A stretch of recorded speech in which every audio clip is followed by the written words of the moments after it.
भगवान की गुजारिश, एक तारीख का दिन याद से मालिक पहले से दुआ में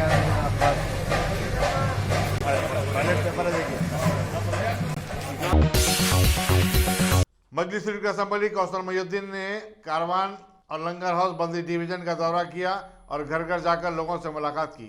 इस दौरे में कारवान के उम्मीदवार स्वामी यादव और लंगर हाउस के कारपोरेटर वजीउज़्ज़मा सिद्दीकी और दूसरे भी उनके हमरा थे। कौसर मोहिउद्दीन ने 21 दिसंबर को रायदही में बढ़ चढ़ कर हिस्सा लेने की आवाम से अपील की।